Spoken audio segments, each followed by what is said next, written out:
And her dad, and her brother, dad, and her brother. Yeah, her brother. She brought the dog.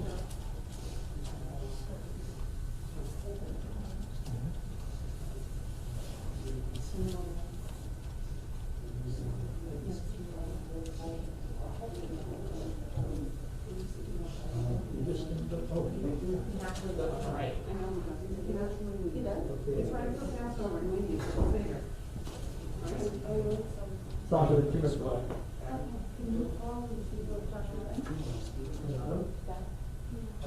He was the cross, okay, I figured out. Sarah acknowledged my number.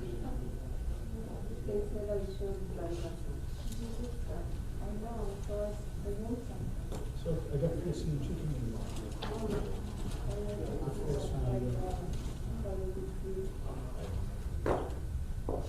have to eat upstairs. I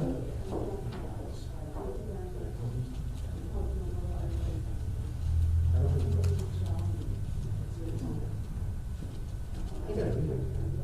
it's, you know,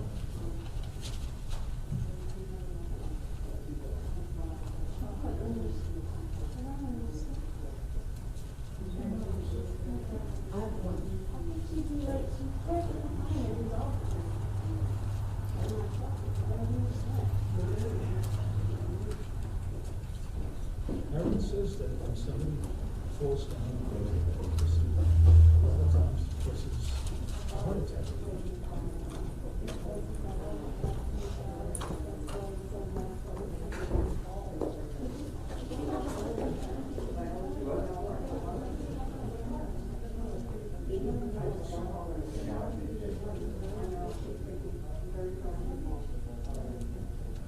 In fact, could be both put down in drugs.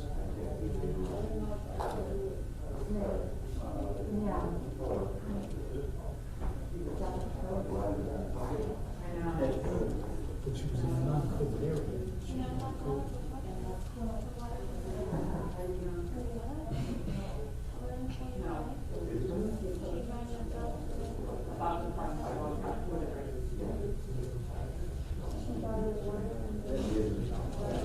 I guess they would.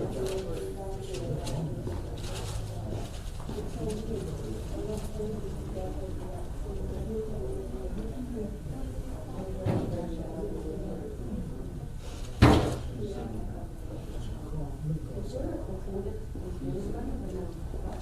Up there, isn't there?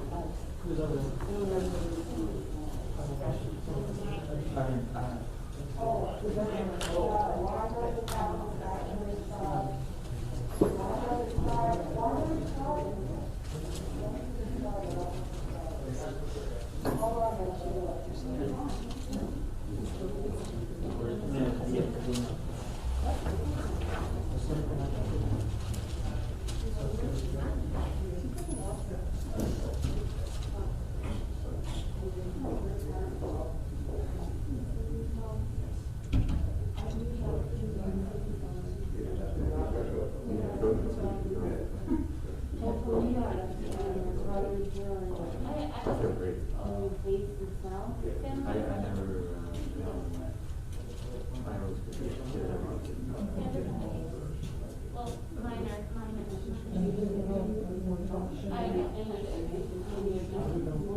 She was one when it first yeah, when she saw Rebecca was too, and so she saw Rebecca go and she maybe we started down. I mean,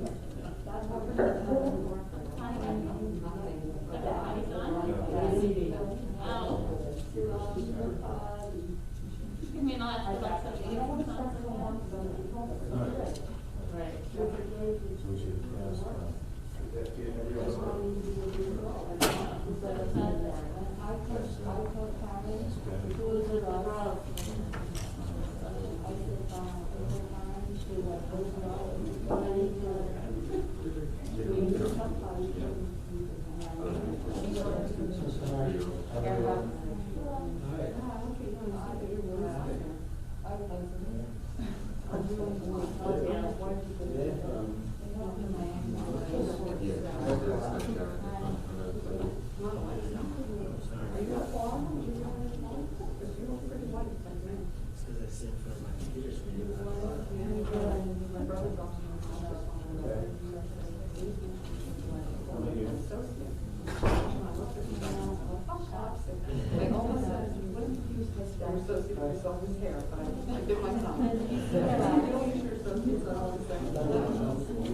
Hi, Bobby.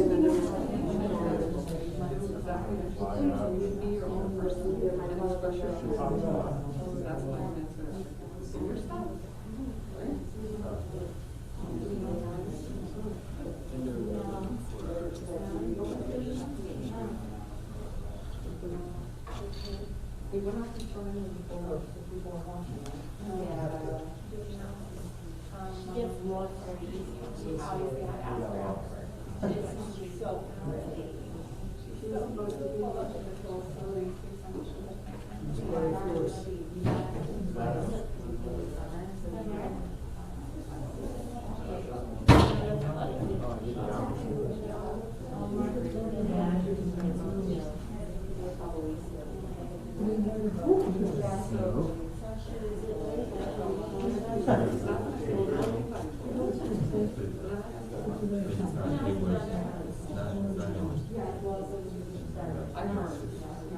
Good luck. Good luck. If you're all winner.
Yes.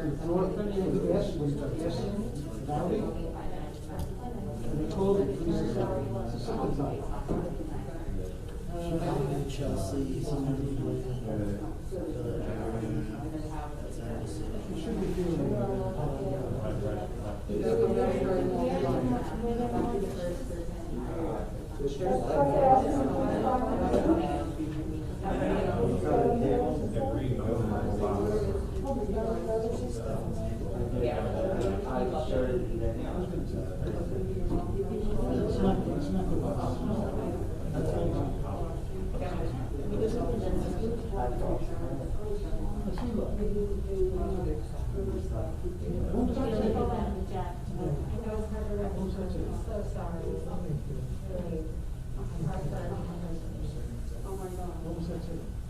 I'll never forget you once. That's what I won't forget.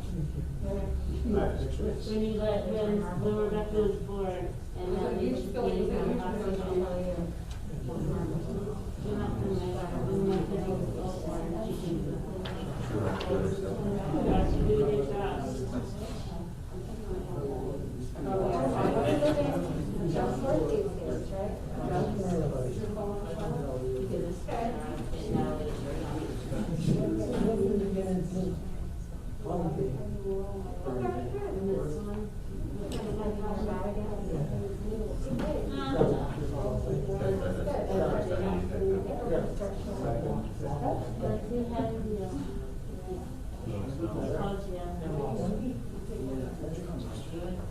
We have to leave. All the time. That's my understanding.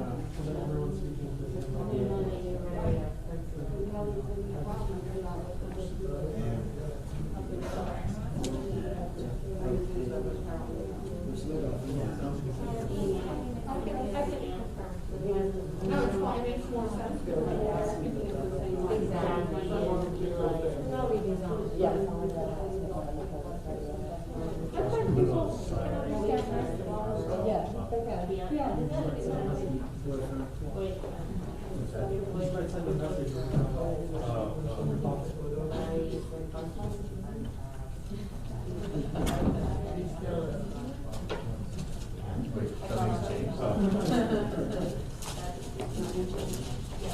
Ladies and gentlemen, test.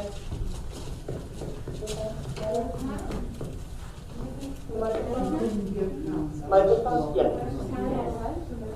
If I could ask.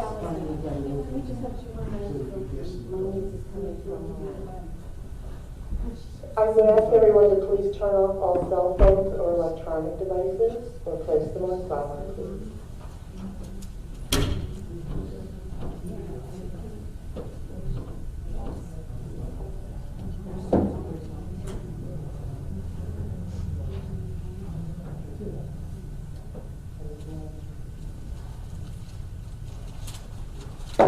For all of the speakers, when you come up, please be sure that you keep your mask properly on.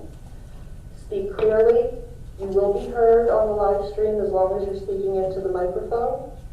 Again, please keep your masks on properly. That means nose and mouth fully covered. Thank you.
This is my better mask, so I think you'll hear me better.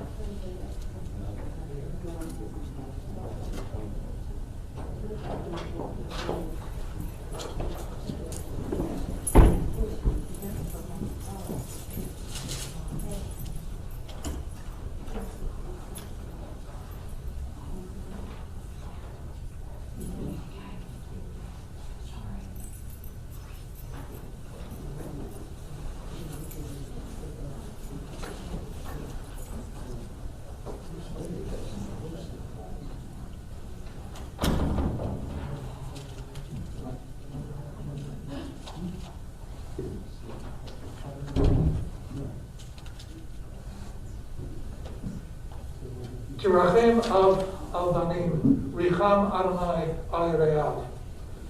As a parent has compassion for children, so God has compassion for us. God knows how we are fashioned. God understands the fragility of life.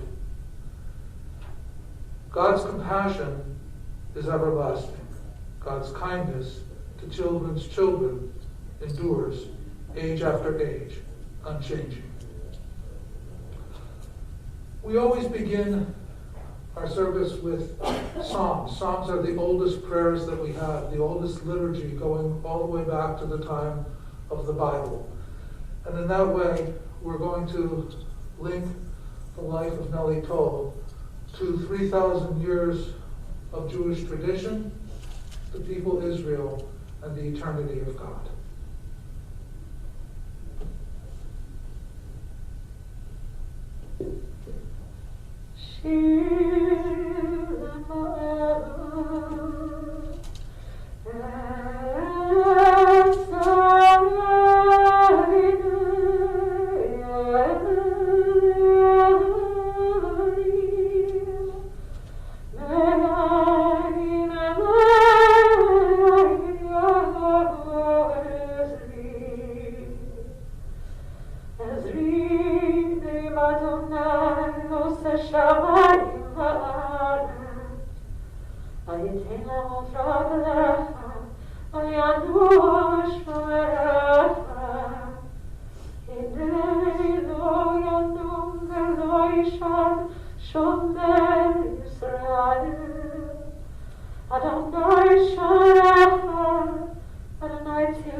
I lift my eyes to the mountains. What is the source of my help?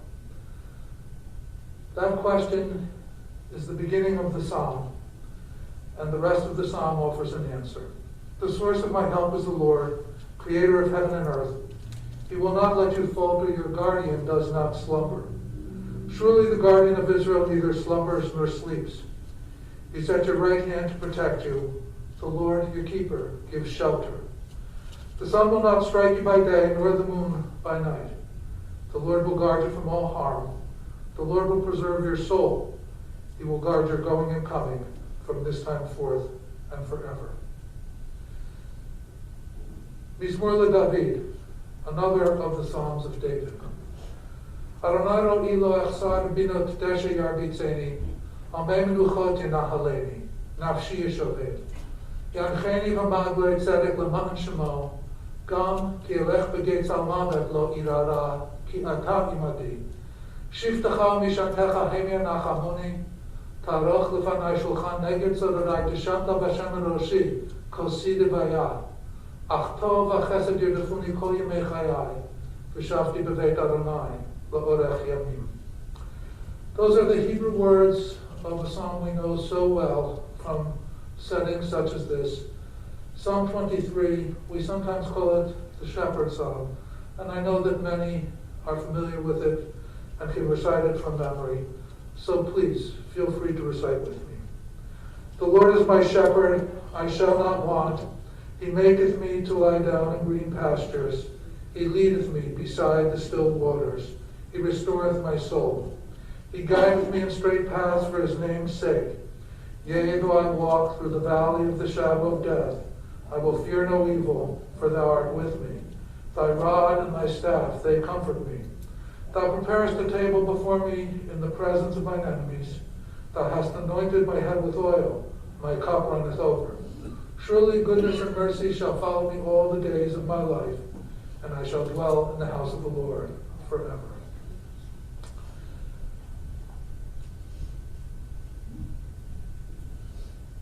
Among our oldest customs is that of family speaking at funerals.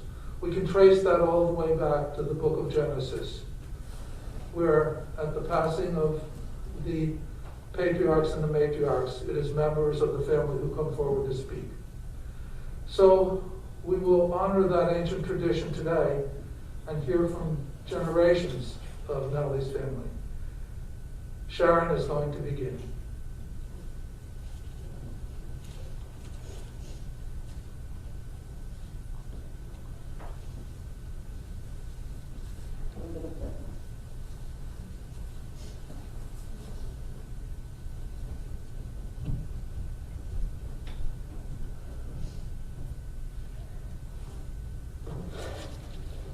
Thank you, everybody, for coming today. I know everybody was driving pretty far.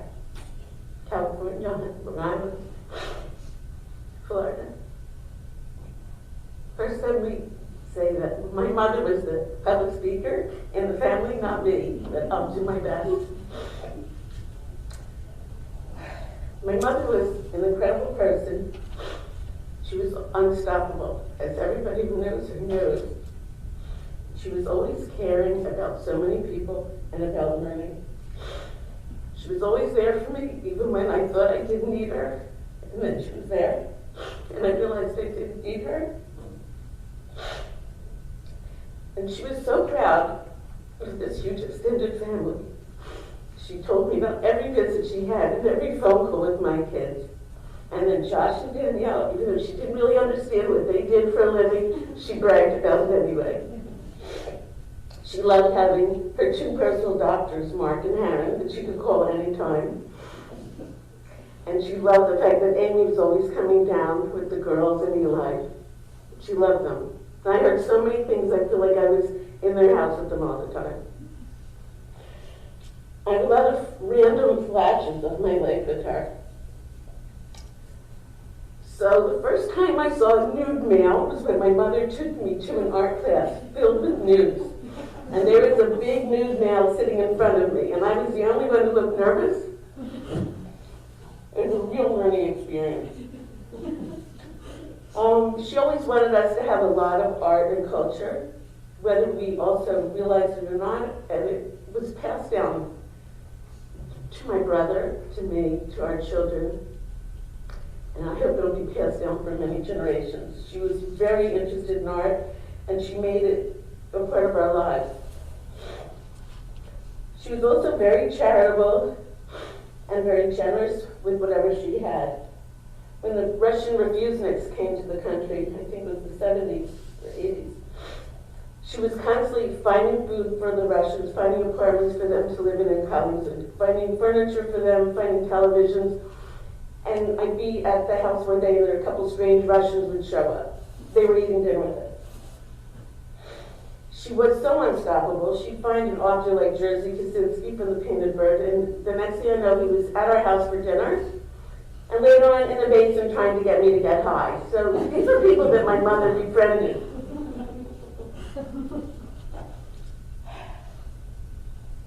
There was nothing there were no obstacles in my mother's life. Everything she could surpass and beat. She beat the Nazis. And after she came out of Brandywine, somehow she had antibodies and my father didn't. So I always thought she beat this virus.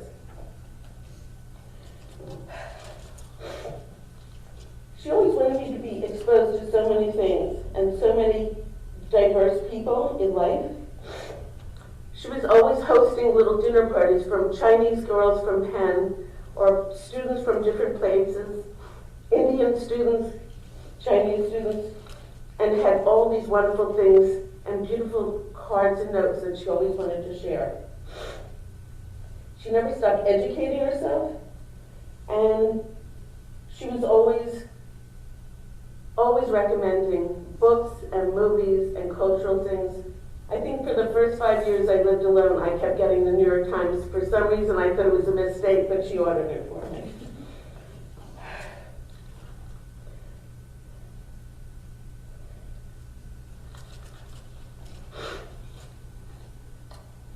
A really early memory I have is when they sent me away to sleepaway camp in Maryland. And I wasn't really thrilled. So one day she came, snuck me out of the camp, drove to some crab place in Maryland, and we got hammers and we banged on crabs for a couple hours, and she snuck me back into the camp. So she was really good at breaking rules, and I think she taught this to all of her children and grandchildren. There wasn't a rule that they couldn't break. I also think that after seeing my mother and seeing how poised and restful she looked, and not in pain, she looked beautiful. And I know that my mother is watching down and is very, very happy that everybody came and made the effort to come here on her behalf. It was very important to her. I think she also picked this day because it's reminiscent of the day of Alexei's bris, when everybody was watching the storm get bigger and bigger, and we lost our electricity. So I think she was thinking of you, Alexei.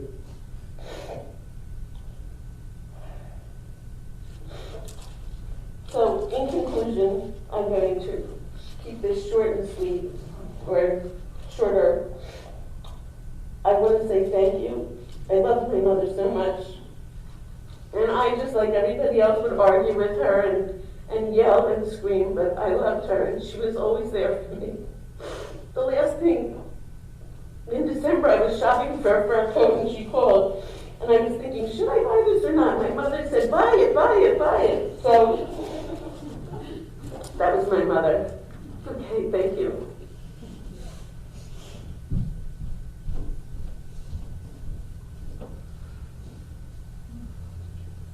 Bettina? Please.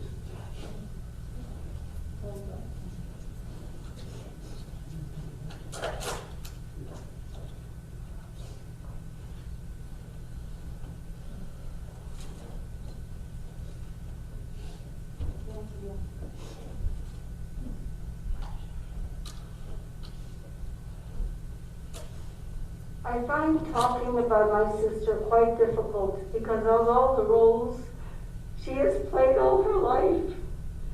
She was a beloved daughter, a loyal wife, a loving mother, a talented writer, a famous artist, an excited educator, and a Holocaust survivor, and my sister. I loved her in my own way and always tried to emulate her fine qualities and resilience. She represented the American dream. She was, after all, a refugee who came to this country to marry my adoring brother-in-law, Irv Toll.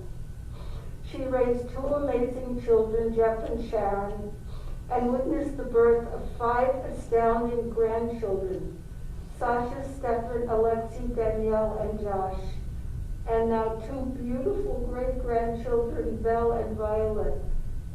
She became a PhD from the University of Pennsylvania, where she taught Holocaust studies. She brought her talent and shared it with the world around her. Her art can be found at the Holocaust Museum in Israel and also Washington, D.C. Her visit with Angela Merkel was overwhelming. Her legacy will always be remembered, and I will always love her for who she was to be.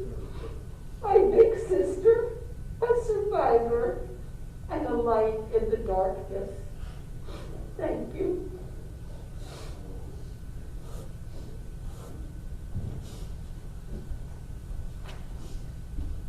Sasha?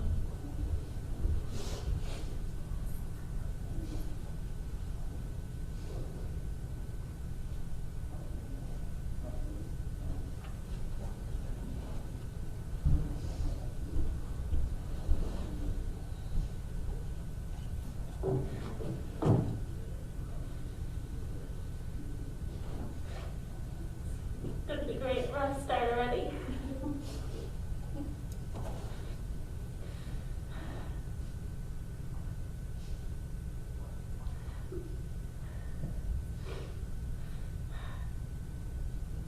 Mom,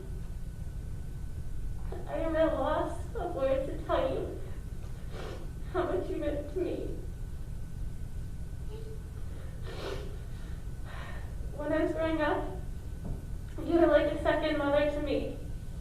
The kind that would do anything for me in the world, no matter how crazy it was. I have vivid memories of collecting wildflowers with my mom in their backyard at Tea Rose Lane. We would grind them up, I would add water, and that would be the perfume we made together. One day, I was very little, and I remember this very clearly. We were sitting at the table, and I asked my mom to drink it, and she did. Another occasion, we decided to make art and melt some crayons. So first we put them in the oven. The paper caught fire and smoke came out, so that didn't work. So after an oven fire, you would think Mama would give up, but of course not. So next, I was little, we put them on tin foil in the microwave.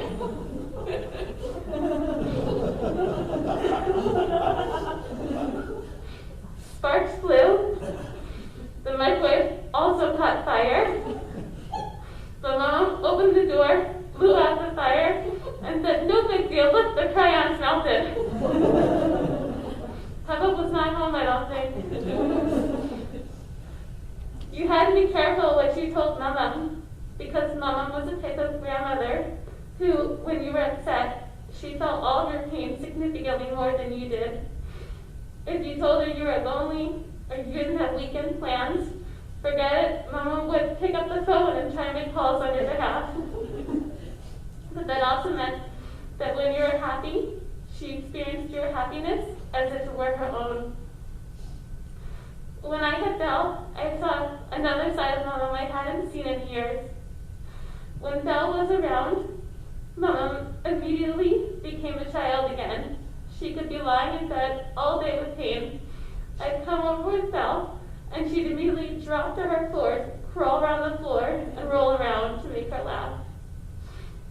Every time I got to my mom, all she wanted to know is how the babies were, because she loved them like they were her own children.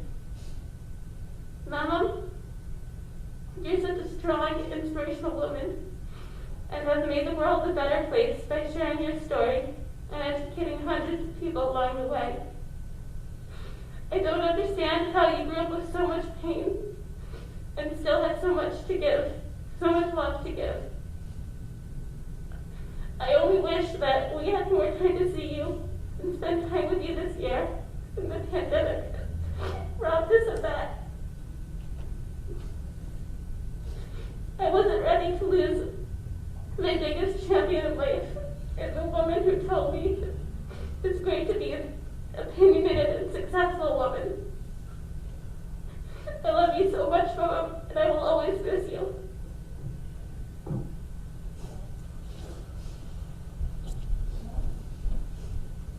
Stefan?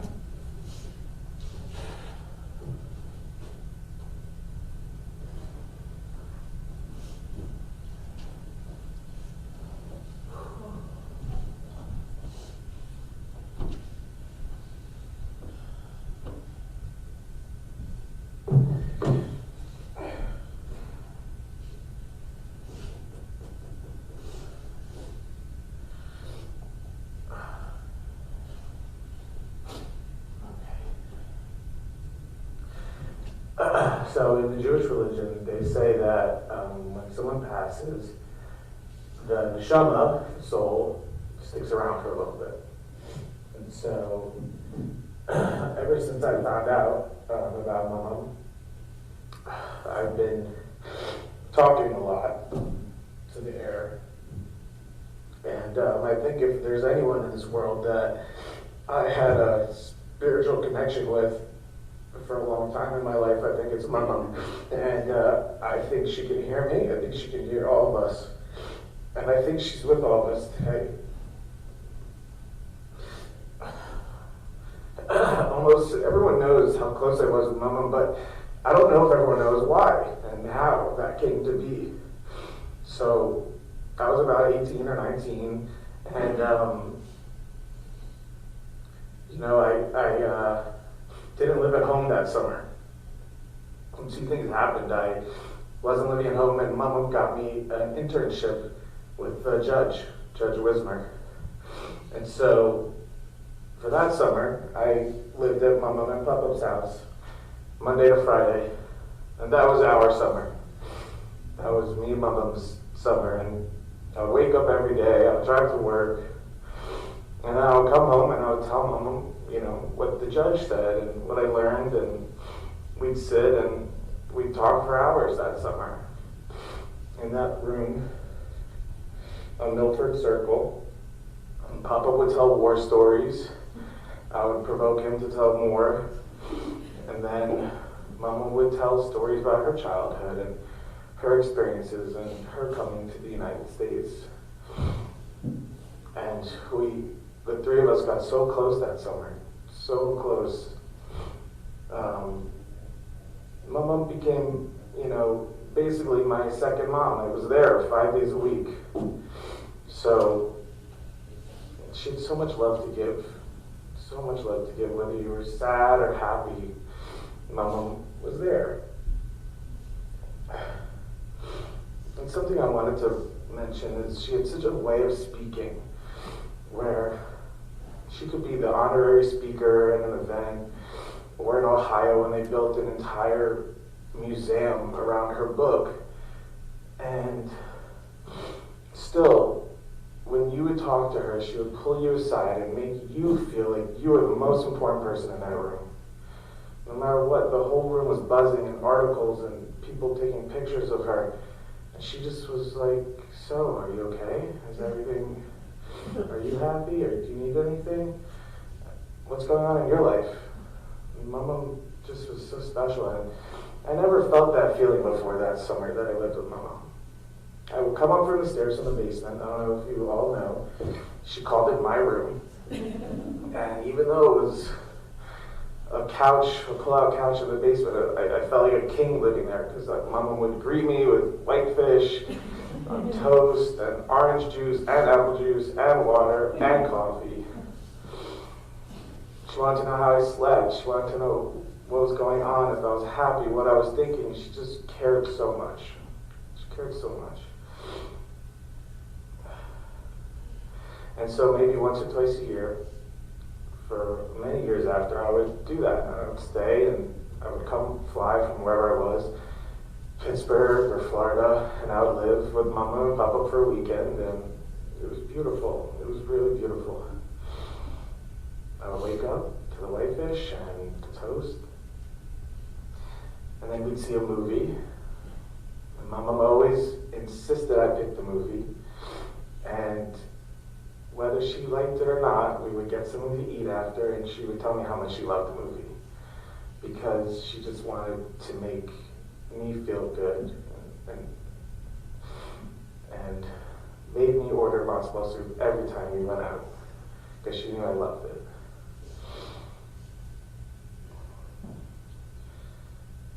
And so I'll leave you with another story. I spoke with my mom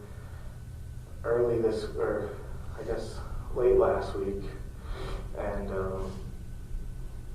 I was telling her about everything, because I've been very busy with work and starting new ventures, and I told her everything, and she asked a million questions, and I told her every detail, And she was so happy to hear everything, and she said that she's so proud of me, and she's so excited. She understood everything I was saying about law and real estate, and she said, "Stefan, you give me such good vibes." And I said, "Mama, do you know that that's like a word that young people use often?" And she said, "No," and she started laughing hysterically. And I said, "Yeah, Mom, that's like a very common young person word." And she's like, "Well, it's true. You make me feel good." And that's Mama, that's what she was. And that's why we all love her so much, because she was so pure and just wore everything on her sleeve. So once Mama told me that she didn't like the word survivor. She didn't like to be called a survivor. She was a fighter. She was strong. She was classy and elegant with her brooches and her black dresses. She was smart. She was philosophical. She was generous and kind and humble. She was a leader. She was a grandmother. And I truly think that there's a special place in heaven for people like Mama. And I know you're there. And I love you very much. And I can't wait to see you again.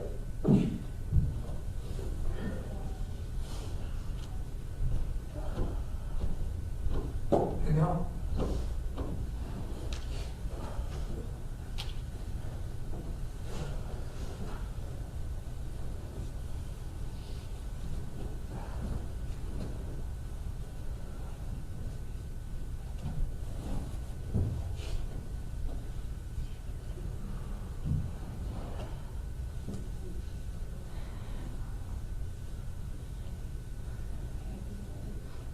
Mama's resilience in surviving a war was propelled through her optimism, painting her dreams of a different world. Mama was made to endure tragedies that no one should, but her spirit and elasticity paved her way for a rewarding and cherished life. As someone who is naturally more realistic, if not pessimistic, I always turned to Mama for her optimism and her unwavering confidence that everything would work out. Mama was not confined by rules and typical behavior.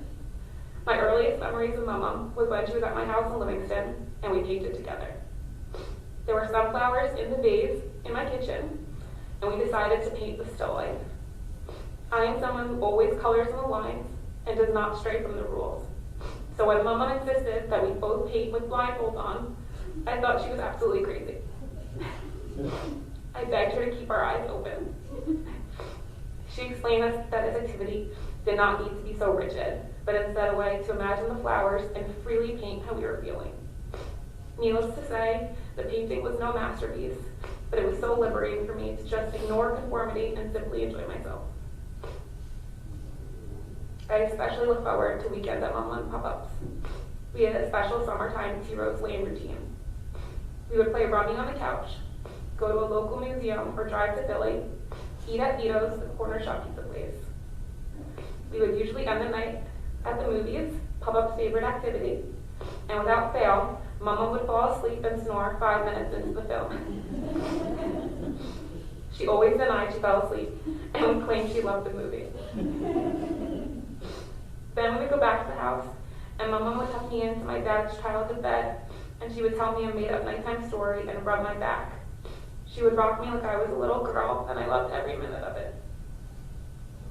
Sometimes, if it was nice out, we would go to the local pool.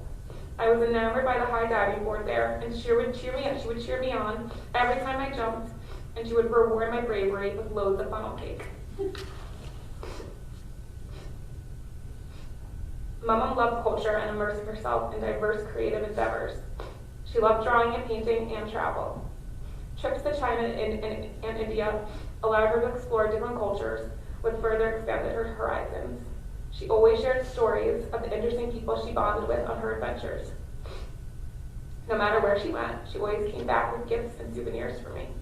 She always insisted I open the gifts the second she handed them to me. Mama preferred giving gifts rather than receiving them. The first few presents I received were jewelry boxes, and before you knew it, I had an endless collection of jewelry boxes from all over the world. I loved the boxes, not because they were beautiful, but because they were from my mama. Although I mentioned my mom preferred giving gifts than receiving them, that doesn't mean my mom didn't like her birthday. My mom loved her birthday and being the center of attention. With that, she never told anyone how old she was turning and clung to her young energy and spirit. She wanted to be included in every activity her grandchildren did and remain hip and youthful. When the entire Toll clan went on a cruise for Mama and Papa-Up's anniversary, we played the board game Taboo. Mama insisted she was capable of mastering the rules and tried to follow along. Her attempts at confidence in excelling at the game were adorable. When all the young adults were getting iPhones, Mom got an iPhone. Adam and I once went to her house and spent 4 hours trying to teach her how to navigate the phone, but to no avail. She refused to revert back to her old phone. Also classic Mama. Although COVID brought numerous restrictions, moving back in with my parents provided greater access to Mama.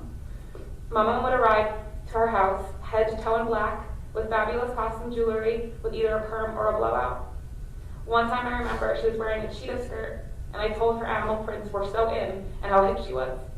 She was thrilled with my compliment and stood up and did a twirl to show me how slender she was. Her confidence always mesmerized me. We would sit on the couch holding hands, and she would look through some of mine and Adam's photo albums. She probably spent 5 minutes scanning each photo page, expressing such interest in our lives.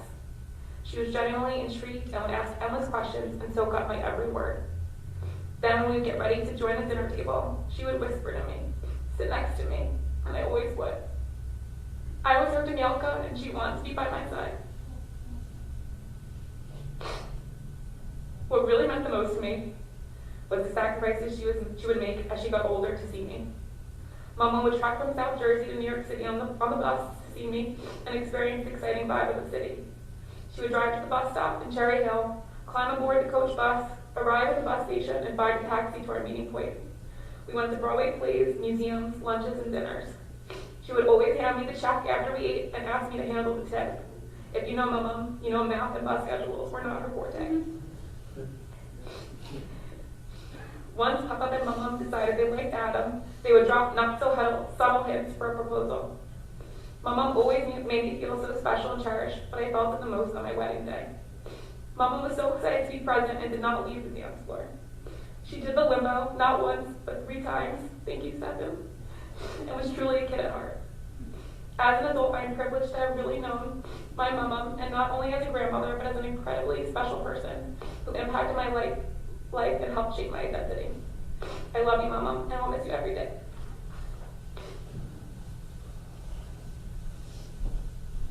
Lexi?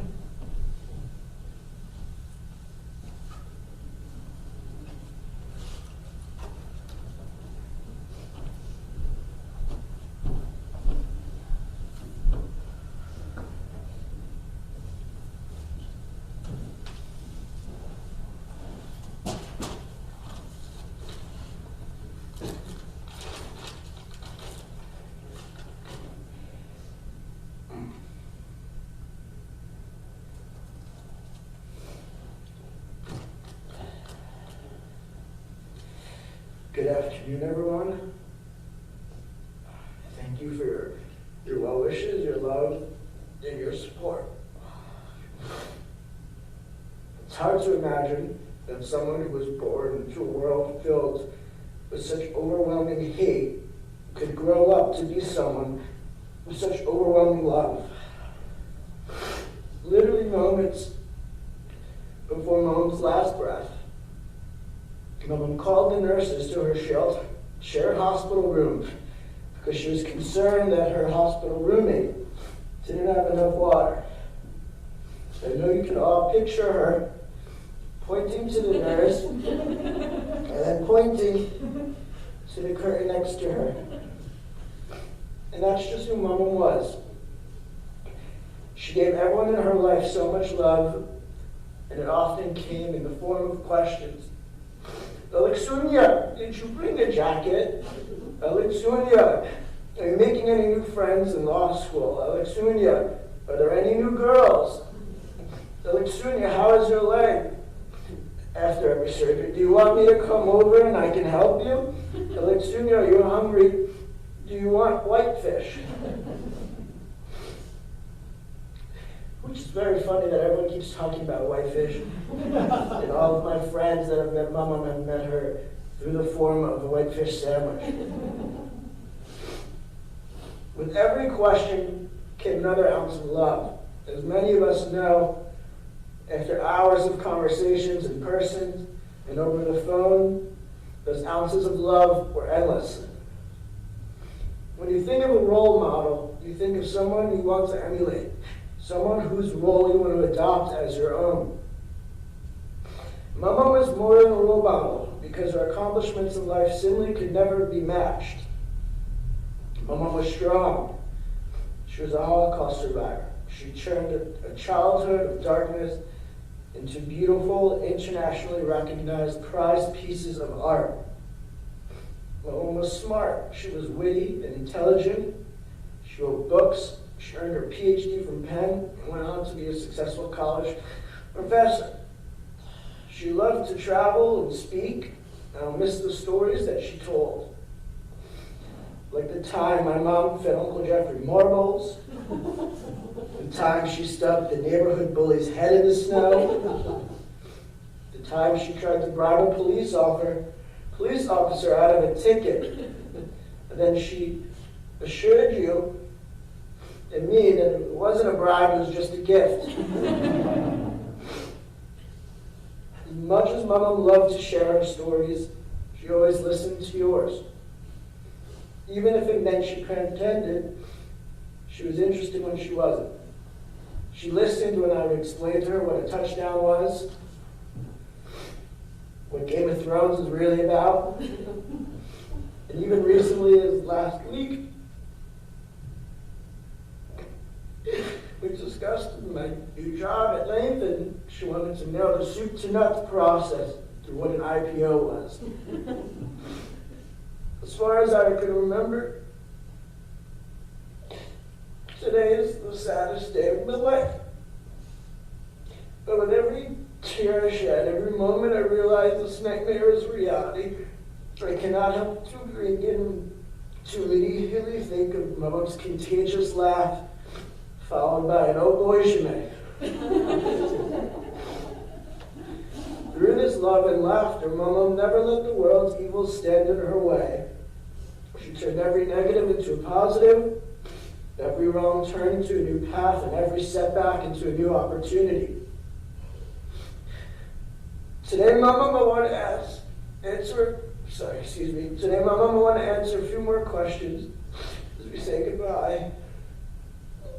I'll always bring my jacket. I'll always try my best to make new friends. I'll always think of you when my legs hurt. And I'll always say yes to a whitefish bagel. Love always, your little Luxuria. Thank you.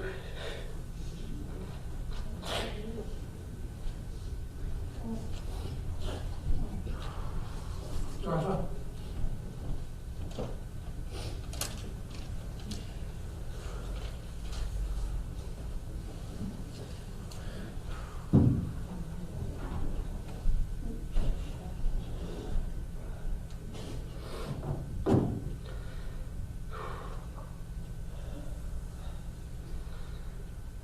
Mama was an amazing wife, sister, mother, grandmother, great-grandmother, and most importantly, an incredible teacher. I'm so thankful for all the wisdom she shared, and I want to highlight two key lessons Mama passed on to me. First, the power of engagement, and second, the importance of commitment. Mom not only had the confidence to approach anyone and strike up a conversation, but she was also gifted at finding a shared interest to connect them. Many of my friends had the pleasure of meeting Mama, and all of them had detailed conversations with her. During each interaction, Mama, without fail, was able to bond with each person individually. She was always so excited to meet people and have an intimate dialogue, and her excitement was palpable. Just a few months ago, my two friends and I hung out with Mama and Papa.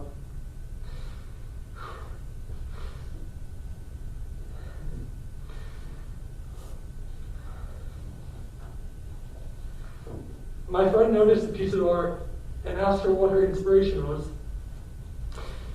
Instead of answering with her story, she asked my friend what he saw. She was significantly more interested in drawing other people out rather than hearing herself speak. Although it was a particularly gloomy day outside, we all left the visit in such a positive, uplifted, and happy mood. That's what made Mama so incredibly charming. I also remember at a dinner during a family trip in Maryland about 9 years ago, Mama convinced the waiter to let her hold on to one of the lobsters you see in the fish tank. She grabbed the lobster and snuck up behind me like a child playing a prank.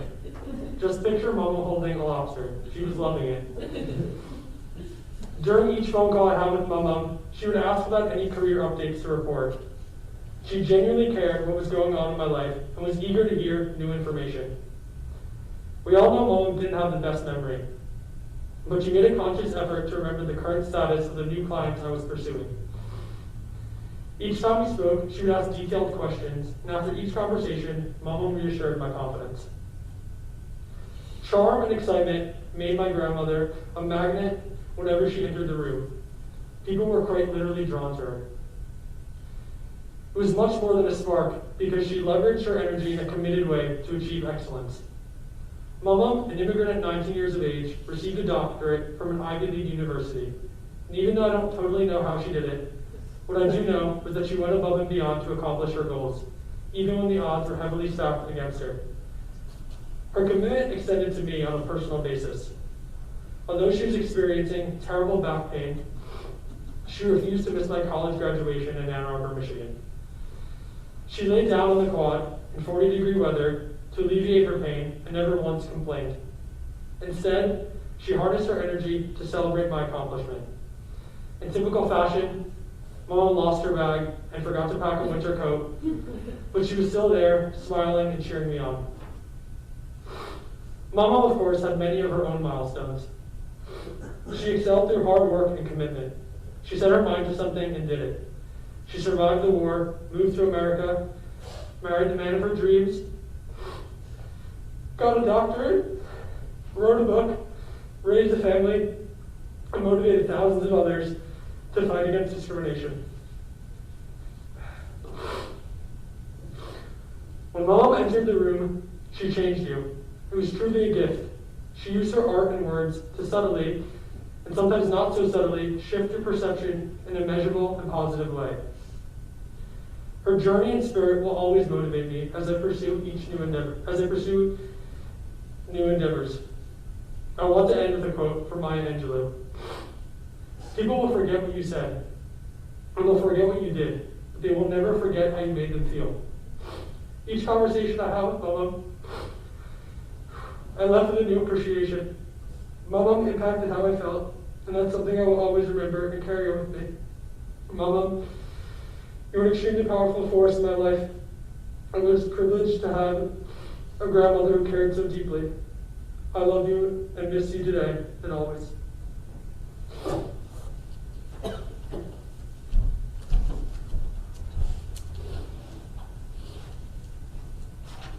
Yeah.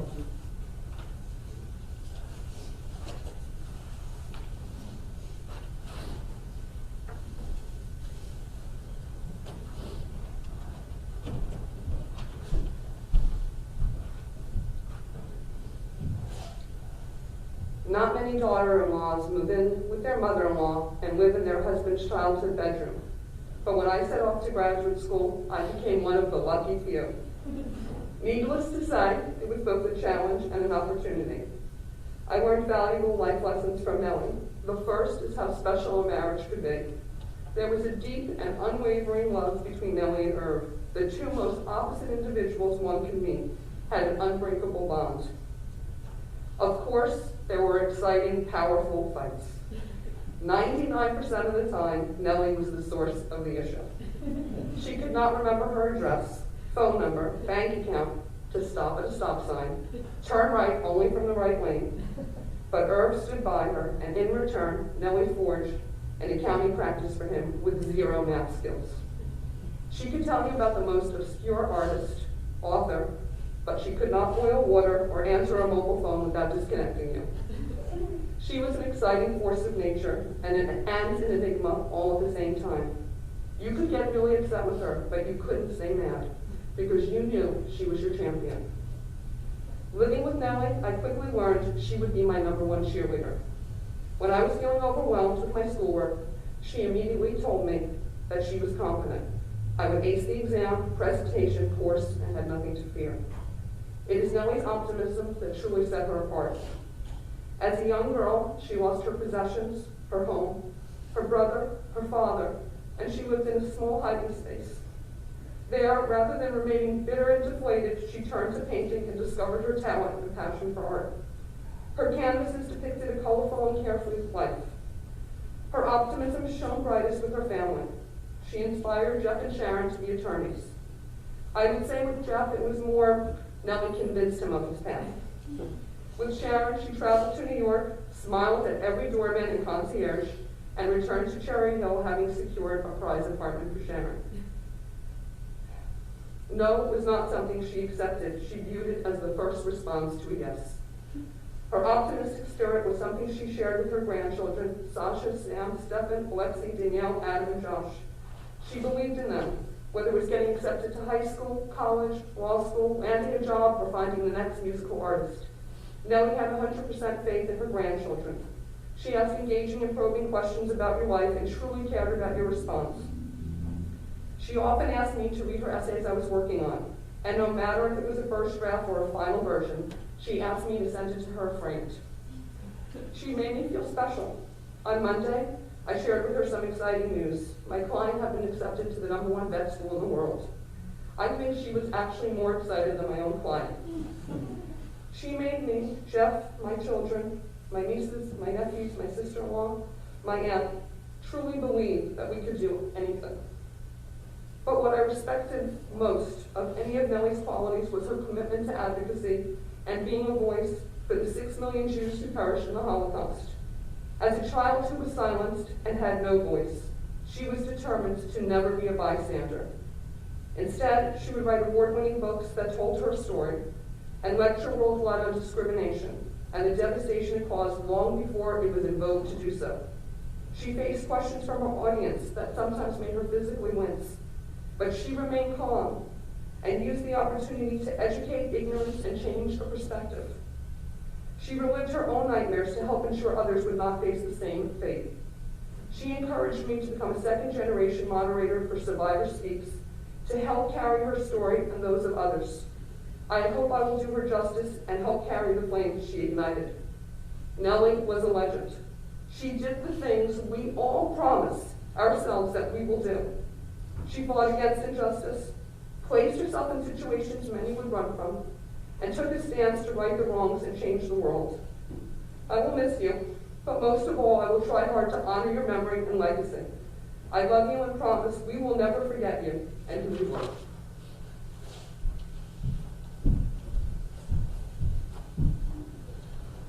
Jeff.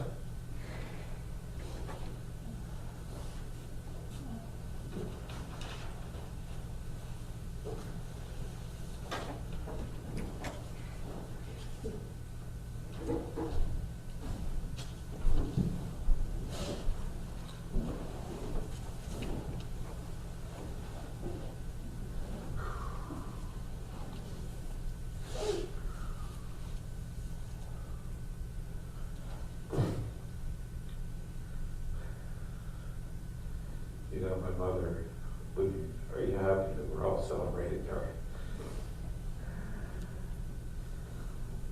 My mom arrived in the United States as a 19-year-old Polish immigrant.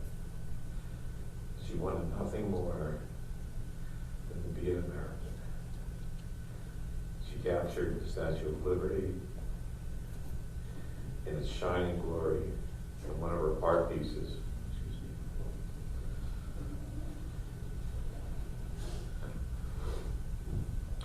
In one of her art pieces and passing under it on a ship as she arrived in New York Harbor was her point of transition.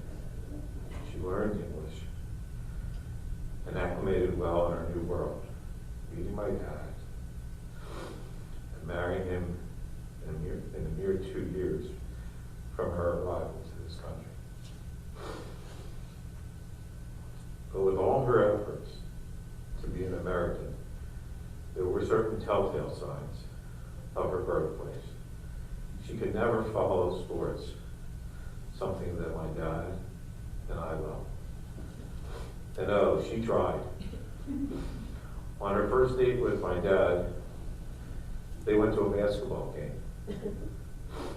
Rather than watching the action on the court, she was mesmerized by the architecture on the ceiling.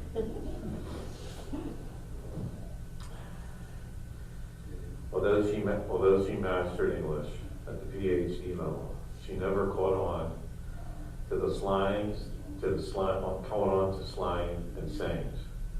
Rather than chip off the old lock, it would always come out something like chip off the old shoulder. When giving Danielle dating advice, she would console her with, "There are other fish in the water." I did not realize my mother's idioms were incorrect and eagerly embraced her terminology, as my kids tell me this all the time, which my children finally labeled as Nellyisms. My mom's mission was to tell her story, and she accomplished this through her artwork, Hallmark card series, book writings, lectures, and teachings. More than a survivor of circumstance, she forged her roadmap without rules and restrictions. She really was a trailblazer. Probably.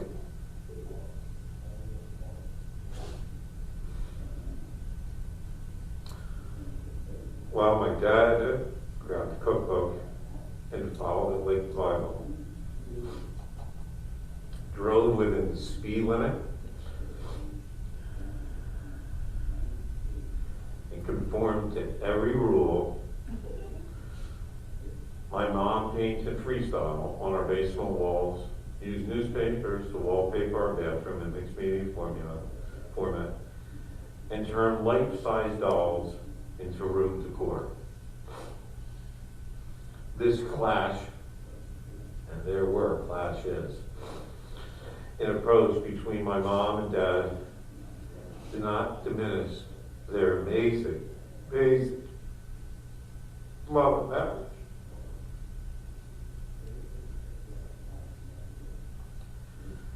They shared deep commitment and respect that surpassed divergent opinions, styles, and beliefs.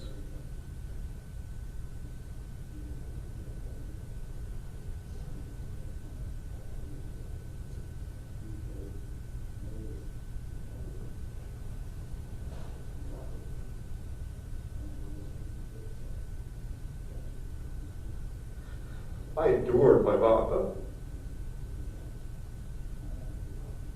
I used to play funny jokes on some of the pranks. I like to play practical jokes. So I used to get Danielle, Josh, more recently, Adam. I would call my mom. And I'd say, call her up, kind of disguise my voice a little. I'd say, "Is this the famous Nelly toll?" And she'd say, yes, it is. And I could play the joke dozens of times and it would always work. It was absolutely amazing. You know, I would love to get my friends. You know, she, as others have said, she was really cross-generational. And I used to get my friends involved in different jokes. And I've gotten texts from people, friends of mine. I was trying to look one up. Of course, I couldn't get it on. And my texts are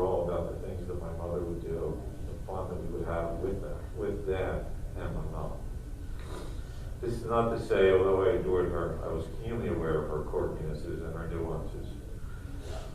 What she lacked in skills like using a simple TV remote or cell phone or writing checks without signing them.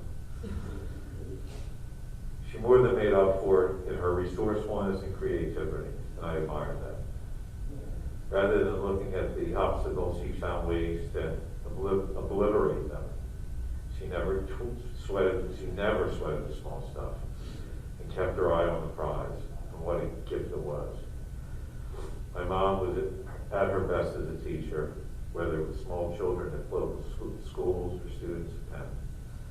She uncovered sexual abuse of marginalized teens through art therapy, lectured about the dangers of discrimination and bullying 20 years ago, and of course anti-Semitism. Students challenged her positions, but she remained calm and highlighted a falsely held belief or ignorant position. She drew from her personal experiences and shared them unselfishly for the education. She traveled the world. She created deeper appreciation for diversity from Tennessee to Berlin. She spoke unabashedly.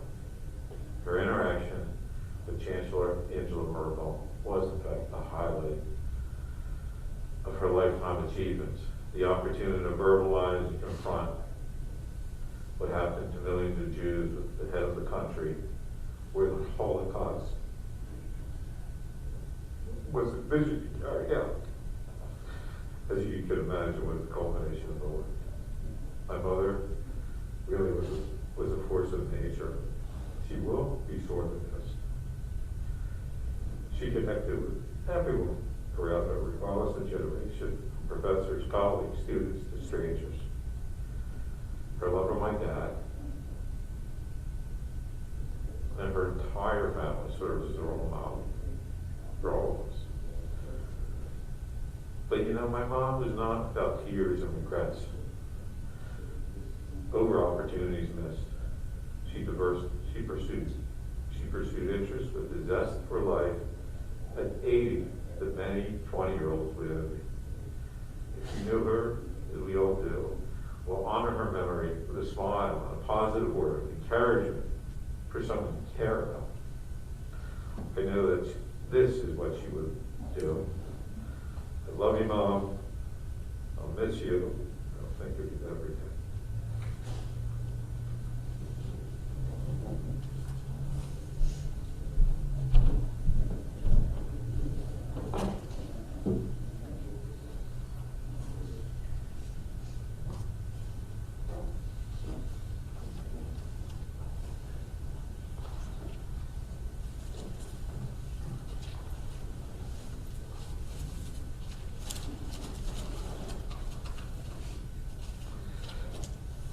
This past week, on January 27th, we marked International Holocaust Memorial Day. That date is set by the liberation of Auschwitz. Israel and the Jewish world mark Yom HaShoah on the 27th of Nisan, which falls in April this year. That date is associated with the Warsaw Ghetto Uprising. And the full name of that commemoration, established by Israel's parliament and signed into law by David Ben-Gurion in 1953, is Yom HaZikaron L'Shoah V'Lagvura, Holocaust and Heroism Remembrance Day. Now, I know that several of you have said that Nelly didn't like to be referred to as a survivor. Certainly her experience during the Holocaust was different from those who went to concentration camps or fought in ghettos or as partisans. But it is really the second part of the formal designation of the day that I want to consider. The Hebrew word gvura can be translated as heroism, but also as strength or courage. Additional meanings are to prevail or overcome.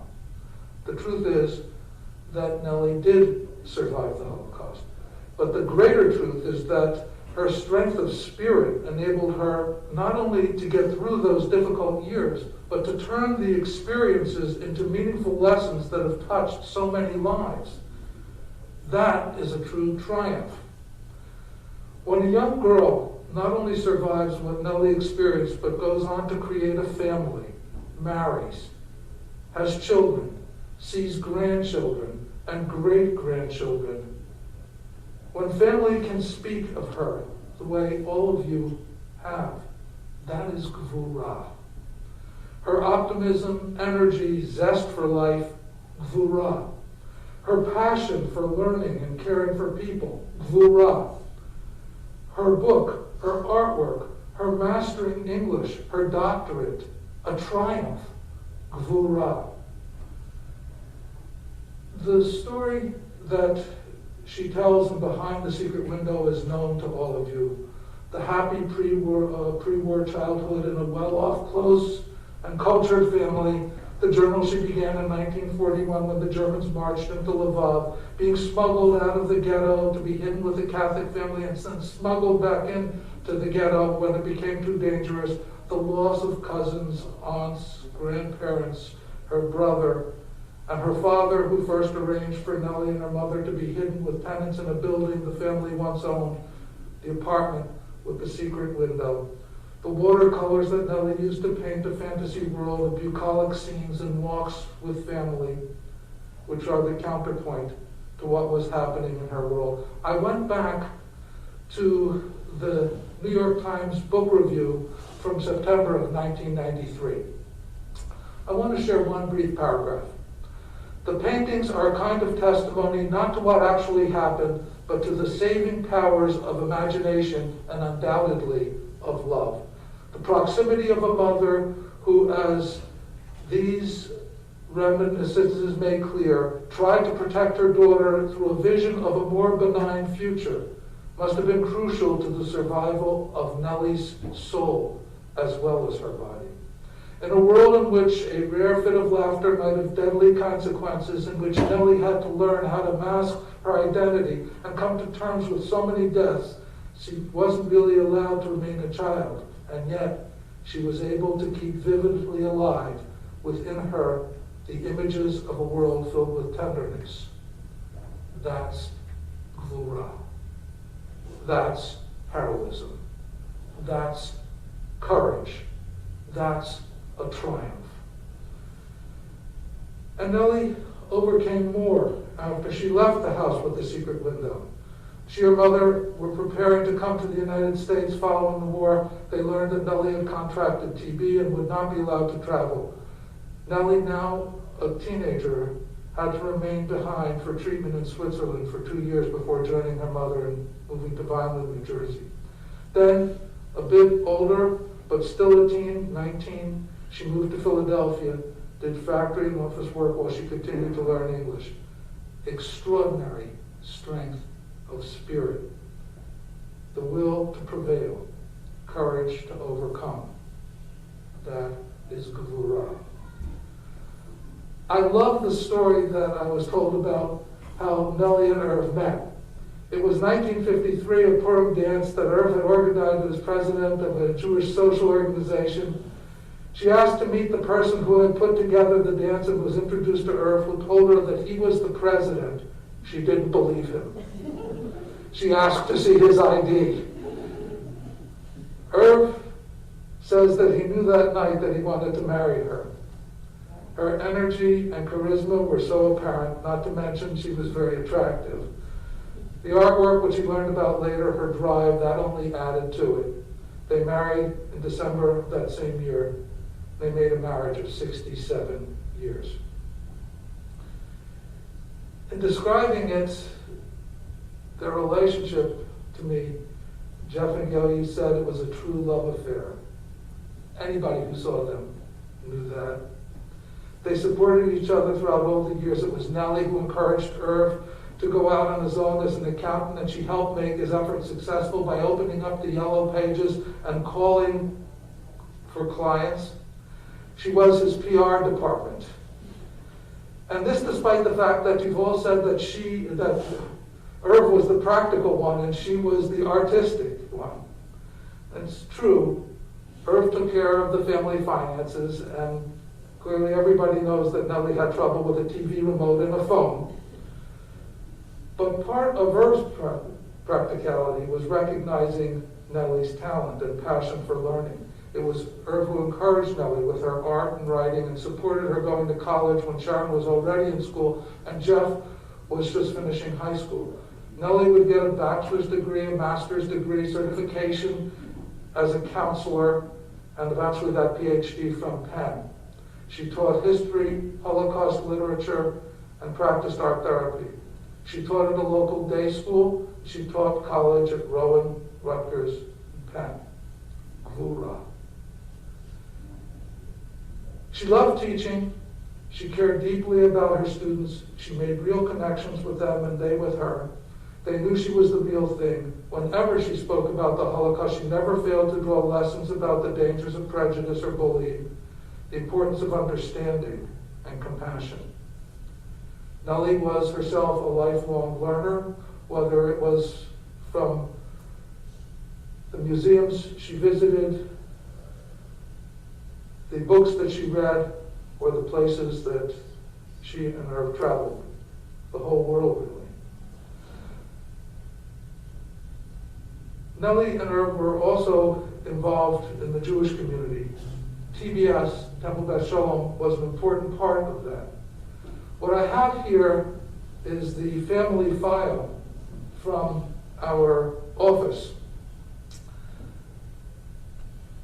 In it, there are letters from Rabbi Lewis welcoming them as members in 1966, another asking her to become a member of the Public Relations Committee in 1970, and then yet another inviting her to be part of the Fine Arts Committee a year later. The most meaningful, I think, is a recommendation that Rabbi Lewis wrote for Nelly in support of a proposal for the Memorial Foundation of Jewish Culture. This was written in 1977, and I just want to read a little bit of it. Nelly is the kind of person who, when she undertakes something, has the energy to pursue it to fruition. Her desire to, quote, never forget and never let the world forget, unquote, is worthy. Her talent as an artist and her concern for her people is a combination that warrants the support of the Memorial Foundation of Jewish Culture. Of anyone I know, Nelly can best both memorialize, but more important, bring to life the period in history through which she passed and came out unscathed in spirit. By the way, we also have, Sharon and Jeff, your Hebrew school files.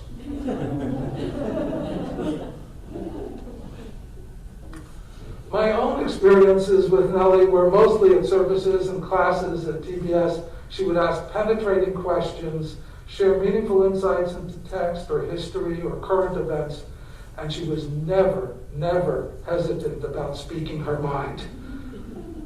Rabbi Lewis's faith in Nelly's capacity to use her art and story in Holocaust education was clearly well-founded. Today, Nelly's artwork hangs at the Holocaust Memorial in Washington and Yad Vashem.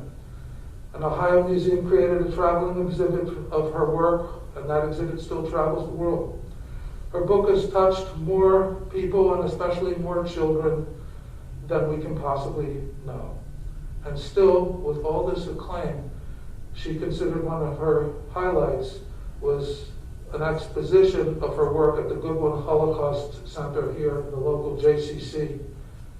It was her community, after all, and that was important to her. In 2016, Yad Vashem marked the 50th anniversary of establishment of relations between Israel and Germany, sent 100 artworks for an exhibition, 2 from each of 50 artists. Only half of the artists were still living, and of them, only Nelly made the trip to Germany for the opening of the exhibit, and that's where she had that encounter with Angela Merkel. What a triumph. Gvura. Her artwork and book will continue to touch many. Just this past week, I received a copy of the periodical of the Yad Vashem, American Society for Yad Vashem, and sure enough, there's an article in this about Nelly. This I received this past week. I set it aside on my desk with the intention of calling her to talk about it this week. Instead, we are here. But the article is testimony to the lasting impact Nelly will have through the legacy that she leaves.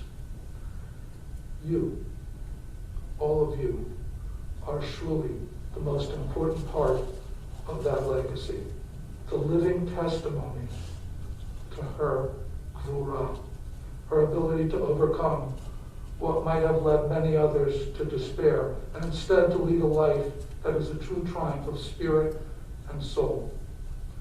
Her memory will be a strength, a source of strength for all of you, for all the days and the years to come, and a source of strength for many more as well. Nelly's memory is a blessing. We rise for a final prayer.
O God, exalted and full of compassion, grant perfect peace in your sheltering presence among the holy and the pure, the soul of Nelly Toll, who has gone to her eternal home.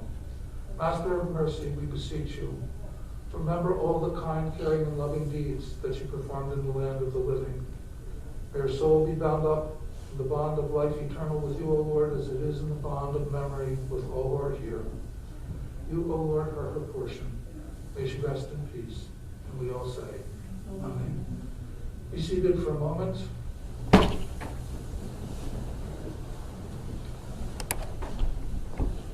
Just want to remind everybody that we'll be traveling to the cemetery, and services there are very brief at the graveside. And there will be an opportunity for all of you and others to share more memories at the Shiva Minyan, or following the Shiva Minyan on Monday evening, and you should all have the link for that. Jeff, you'll make sure that it gets forwarded to everybody.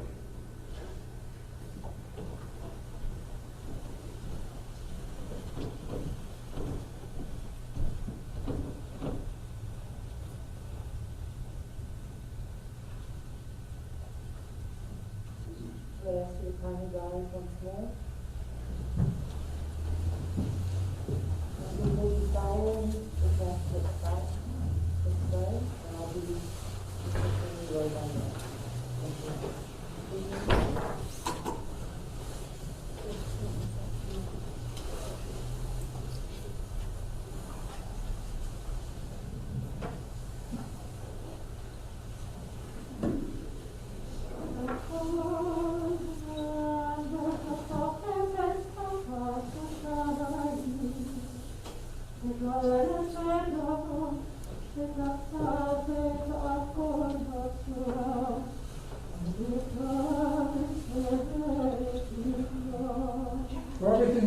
season, a time for every experience under heaven.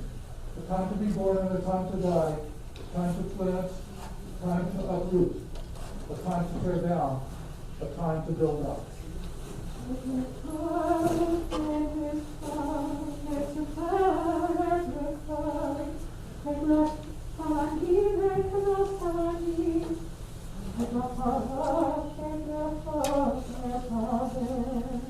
A time to weep and a time to laugh, a time to grieve and a time to mourn, a time to throw stones, a time to gather, a time to embrace, a time to refrain.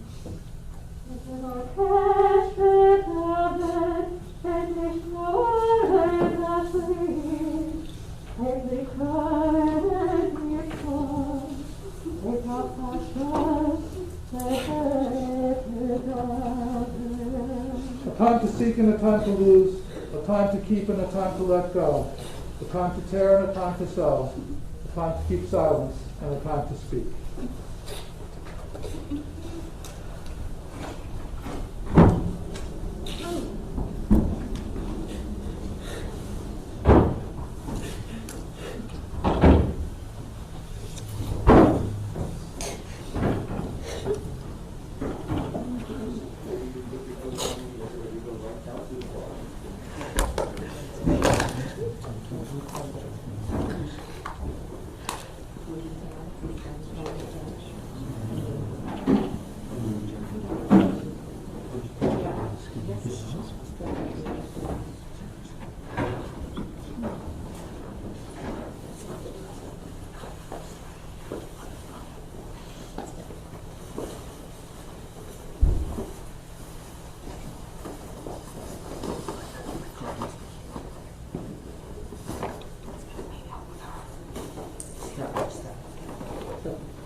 Yeah, I did. Away from people. And you thought I was a kid about 17.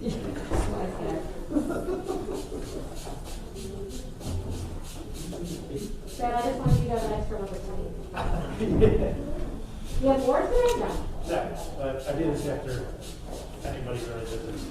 Well, you need to remember to be so many people, I just thought I'd sit.